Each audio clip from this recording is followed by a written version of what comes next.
कतार एयरवेज, किया और बायजूस, इन तीनों कंपनीज में कॉमन चीज क्या है?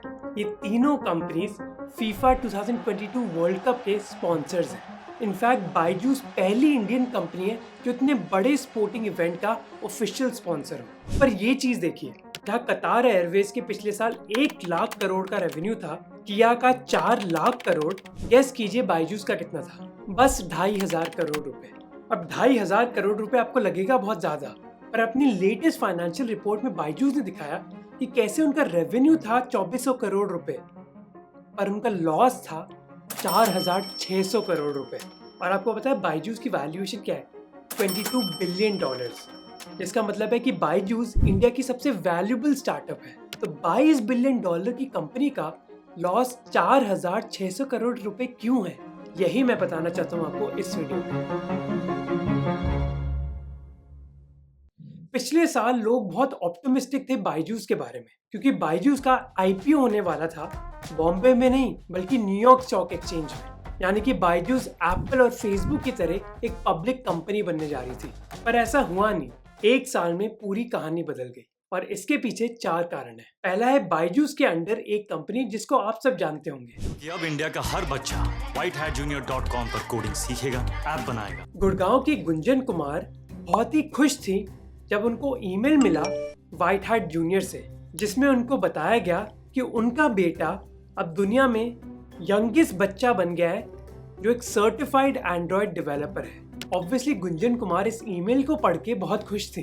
इतनी कम उम्र में अब उनका बच्चा मोबाइल एप्स बना रहा है। पर 1 साल बाद सिचुएशन बदल गई। गुंजन जी के बेटे को यही नहीं पता कि मोबाइल की ऐप बनाने के बाद उनको क्या करना चाहिए, और क्लास 10th के बाद तो उन्होंने कोडिंग भी छोड़ दी। पर 2 साल पहले कोविड के दौरान सभी लोग कोडिंग सीखना चाहते थे। आपने व्हाइट हैट जूनियर के कई एड्स भी देखे होंगे। अब देश का हर बच्चा कोडिंग सीखेगा, एप्स बनाएगा और दुनिया बदलेगा। कि कैसे 6 और 7 साल के बच्चों को अब गूगल में जॉब मिल रही है और वो TEDx स्पीकर्स बन गए। इस चीज के बारे में हमने पिछले वीडियो में बात भी करी थी। व्हाइट हैट जूनियर ने वादा किया था माता पिता को कि उनके बच्चों का भविष्य बहुत ज्यादा ब्राइट होने वाला है। गुंजन जी जैसे कई लोगों ने व्हाइट हैट जूनियर की बात मान ली और उन्होंने 1 साल के कोर्स के लिए 70,000 रुपए दिए। पर अब गुंजन जी को रियलाइज हुआ कि एक्चुअली उस कोर्स से इतना फायदा हुआ नहीं। कई स्टार्टअप्स ने बिल गेट्स जैसे लोगों की स्टोरीज यूज करी मार्केटिंग के लिए कि देखिए आप बिल गेट्स की तरह एक बिलियनर बन सकते हैं। पर फैक्ट ये कि बिल गेट्स स्मार्ट जरूर थे, पर ऐसा नहीं है कि उन्होंने 10 साल में कोई बहुत बड़ी कंपनी बना ली थी जिसकी वजह से वो रातों रात करोड़पति बन गए थे। माइक्रोसॉफ्ट ने कई उतार चढ़ाव देखे, जिसके बारे में मैंने सीखा इस ऑडियो बुक से, माइक्रोसॉफ्ट सक्सेस स्टोरी, जिसको आप भी सुन सकते हैं कुकू FM ऐप पर।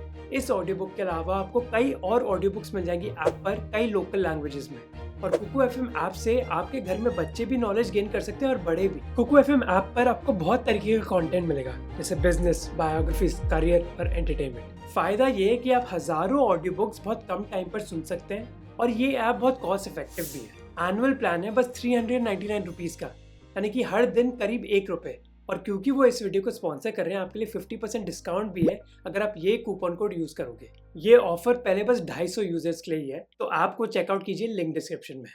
अब ये तो कहानी थी गुंजन कर के बेटे की। स्नेहांशु मंडल के पास भी एक कहानी है। उन्होंने भी अपनी 10 साल की बेटी को कोडिंग सिखाने की कोशिश करी थी। क्योंकि वो खुद सॉफ्टवेयर इंजीनियर है, वो ये मानते थे कि व्हाइट हैट जूनियर से उनकी बेटी कोडिंग की फाउंडेशन समझ लेगी, जिससे उस बच्ची की क्रिएटिव थिंकिंग और बढ़ जाएगी।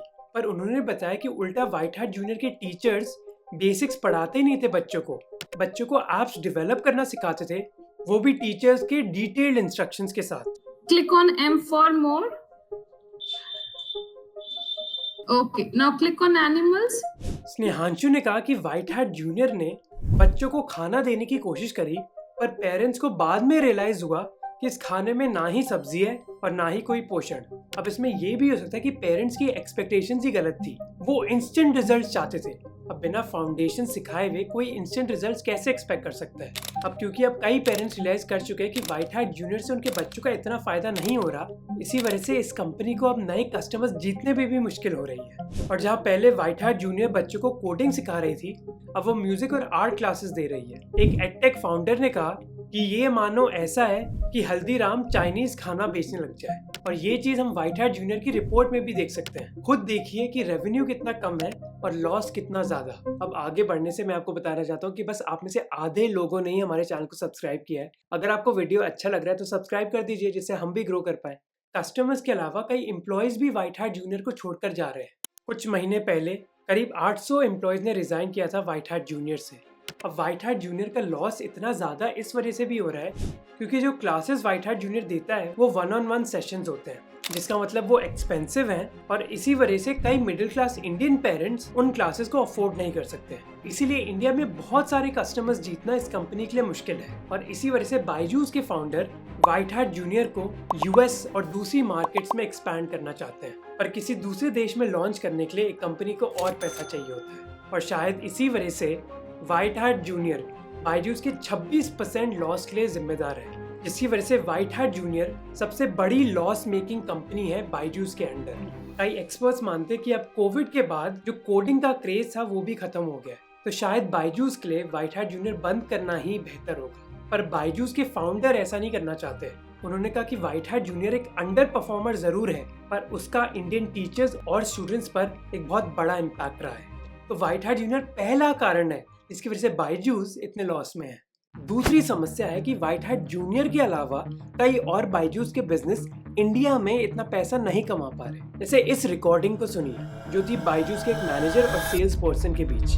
मेरे को नहीं मतलब है, मेरे को कल नंबर्स मैच चाहिए बस। I don't care about your efforts, I just need numbers tomorrow match any how. और ऐसी बातें बहुत कॉमन हो गई है बायजूस में क्योंकि उधर का सेल्स कल्चर बहुत नेगेटिव और टॉक्सिक है। सेल्स एग्जीक्यूटिव्स पर बहुत ज्यादा दबाव डाला जाता है बायजूस के कोर्सेज बेचने के लिए। दबाव इतना बढ़ गया कि कई बार सेल्स एग्जीक्यूटिव्स को फेक सेल्स करनी पड़ती है ये दिखाने के लिए अपने मैनेजर को कि वो अपने टारगेट्स अचीव कर पा रहे हैं। इसका मैं आपको एक उदाहरण देता हूँ। मान लीजिए कि आप एक सेल्स पर्सन है और आपको टारगेट दिया जाता है कि दिन के अंत तक आपको एक सेल करनी ही करनी है। अगर आप वो सेल नहीं कर पाए तो आपके मैनेजर आपको 15,000 रुपए डाउन पेमेंट देने के लिए बोलेंगे एक 2.5 लाख की सेल्स रजिस्टर करने के लिए। कई बार तो मैनेजर्स कई सेल्स एग्जीक्यूटिव्स को बोलते हैं कि वो करीब 1,000 रुपए हर एग्जीक्यूटिव से इकट्ठा कर लें ताकि ये डाउन पेमेंट जल्दी कलेक्ट हो पाए। और फिर सिस्टम में दिखाया जाता है कि ये सेल्स उस एग्जीक्यूटिव ने करी थी जिसका परफॉर्मेंस सबसे खराब रहा है टीम में। और बायजूस की सेल्स टीम ये इसलिए कर रही है क्योंकि अगर वो टारगेट नहीं मीट कर पाएंगी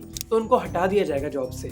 इसलिए सारी टीम वालों ने अपने बीच में सेटिंग कर रखी है कि हम अपनी पॉकेट से ही पैसा दें, पर इसका मतलब ये तो होगा कि हम में से किसी की जॉब नहीं जाएगी। अब ऑब्वियसली ऐसी सेल्स सारी फेक है, ये सब दोगलापन है।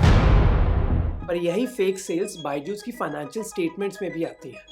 अब एक टाइम बाद बायजूस के सीनियर लोग समझ गए कि सिस्टम चल कैसे रहा है, जिसकी वजह से बायजूस का ऑफिशियल रेवेन्यू कम हो गया। और ये एक कारण है जिसकी वजह से बायजूस का रेवेन्यू एक साल के अंदर करीब 60% तक गिर गया है। अब ये जरूर है कि ये कंपनी यूएस और मिडिल ईस्ट के देशों से भी पैसा कमा रही है, पर उधर का पैसा इंडियन बिजनेस के लॉस को कवर नहीं करता। और तीसरा कारण है मार्केटिंग। जैसे इस फोटो को देखिए, ये है नीरज चोपड़ा, फिर ये है पीवी सिंधु और ये है बायजूस की brand deals Indian cricket team और अब फीफा वर्ल्ड कप के लिए। जैसे आप देख सकते हैं ये बहुत ही बड़े इवेंट्स हैं और बहुत ही बड़े प्लेयर्स हैं और इन सबको ब्रांड एम्बेसडर बनाने के लिए बायजूस को बहुत पैसे देने पड़े हैं। पिछले साल बायजूस ने 2000 करोड़ से ज्यादा रुपए खर्च करे मार्केटिंग के लिए। बायजूस का 32% खर्चा तो मार्केटिंग से ही आया था पिछले साल। अब बायजूस की सोच है कि अगर वो इतना पैसा खर्च करेंगे मार्केटिंग में तभी तो वो नए कस्टमर्स जीत पाएंगे दूसरे देशों में। तो उनको लगता है कि अभी हम शॉर्ट टर्म में लॉस कर लेते हैं ताकि फ्यूचर में हमारा प्रॉफिट हो। पर टाइम ही बताएगा कि इस मार्केटिंग की वजह से बायजूस को फायदा मिलेगा भी या नहीं।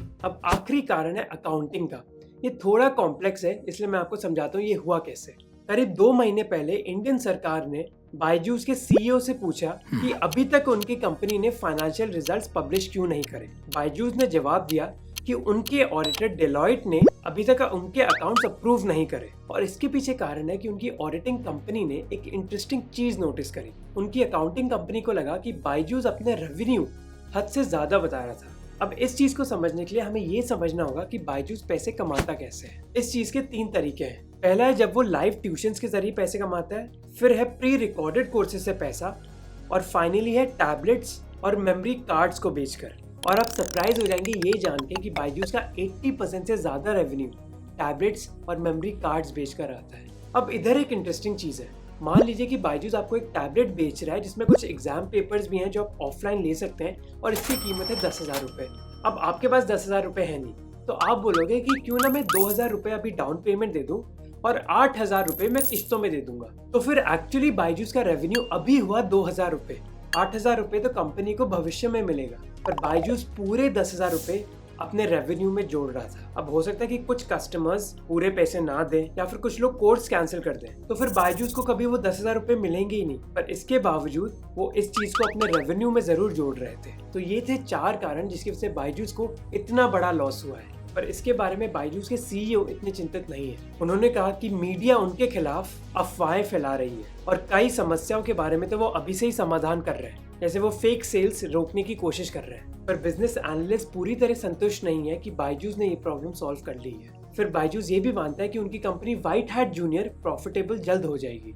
और क्योंकि उन्होंने रिसेंटली आकाश इंस्टीट्यूट को भी खरीदा है, तो उनका मानना है कि वो इंडिया में और पैसा कमा पाएंगे। बायजूस का मानना है कि उनका कोई एक प्रोडक्ट नहीं है, उनके कई प्रोडक्ट्स हैं और वो कई देशों में काम कर रहे हैं। इसकी वजह से उनको एक प्रोडक्ट या फिर एक देश में तो प्रॉब्लम्स आएंगी ही आएंगी। अब ये सच होगा या नहीं, इसके लिए तो हमें 1-2 साल वेट करना ही पड़ेगा। पर ये तय है कि बायजूस जैसी एडटेक कंपनीज को अब बहुत संघर्ष करना पड़ेगा। जैसे इस ग्राफ को देखिए, 2021 में कोविड के दौरान कई एडटेक कंपनीज उभर कर आ रही थी इंडिया में, पर जैसे ही कोविड खत्म हुआ और स्कूल्स और कॉलेजेस में बच्चे वापस जाने लगे, कई लोग अब ऐसी एडटेक कंपनीज के प्रोडक्ट्स नहीं यूज कर रहे। इसकी वजह से लोग मानते हैं कि 2021 का साल ऐसी कंपनीज के लिए एक हनीमून पीरियड था और ये पीरियड अब खत्म हो गया है। आगे बस संघर्ष ही संघर्ष है। तो check out Kuku FM app, link description में है और मेरा कूपन कोड मोहक50 यूज कीजिए। तो होपफुली आपको ये वीडियो अच्छा लगा होगा। अगर अच्छा लगा तो सब्सक्राइब जरूर करें, और अगर अच्छा लगा तो आपको ये वीडियो भी अच्छा लगेगा जहाँ हम बात करते हैं कोटा की, और कोटा में कैसे फिजिक्स वाला और अनअकैडमी के बीच में एक लड़ाई चल रही है, और वो लड़ाई चल रही है टीचर्स के लिए। तो इस वीडियो को जरूर देखें।